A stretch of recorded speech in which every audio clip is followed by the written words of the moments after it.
महीनवा में बरसे न बरसे,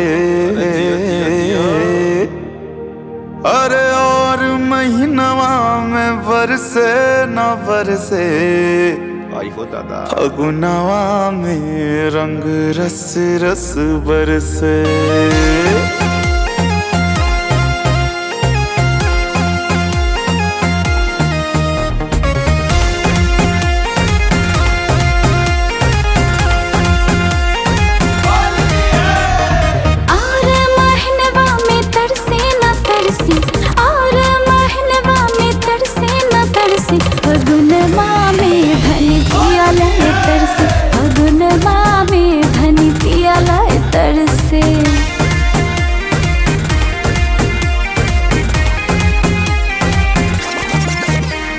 लाल रंग बरसे गुलाल रंग बरसे, लाल रंग बरसे गुलाल रंग बरसे, छुपे गले भौजी देवरवा के डर से, हाँ छुपे गले भौजी देवरवा के डर से, फगुनवा में धनी पिया ले तरसे, फगुनवा में धनी पिया ले तरसे। कान्हा के रंग में रंगाए गई रे, कान्हा के रंग में रंगाए गई रे, बरसाने की छोरी राधा गोरी गोरी, बरसाने की छोरी राधा गोरी गोरी।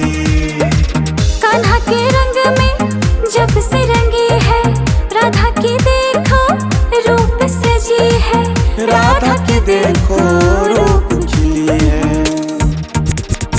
मोहन के मन को लुभाए गई रे, मोहन के मन को लुभाए गई रे, बरसाने की छोरी राधा गोरी गोरी, बरसाने की छोरी राधा गोरी गोरी।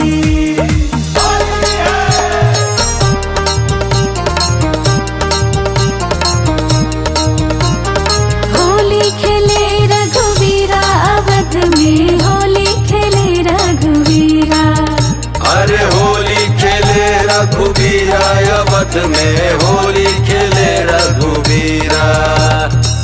राम के हाथ कनक पिचकारी, राम के हाथ कनक पिचकारी, सिया के हाथ अबीरा, अवध में होली खेले रघुवीरा। अरे होली खेले रघुवीरा, अवध में होली खेले रघुवीरा। अरे नव की दुल्हनिया सजन वाला तरसे, नव की दुल्हनिया सजन वाला तरसे, फगुनवा में रंग रस रस बरसे, फगुनवा में रंग रस रस बरसे, फगुनवा में रंग रस रस बरसे, फगुनवा में रंग रस रस बरसे, फगुनवा में रंग रस रस बरसे, फगुनवा में रंग रस रस बरसे। हमारे इस चैनल मैथिली गंगा को लाल बटन दबाकर सब्सक्राइब करें व घंटी के निशान का बटन दबाएं ताकि सभी नए वीडियो आप तक तुरंत पहुंचे बिल्कुल मुफ्त।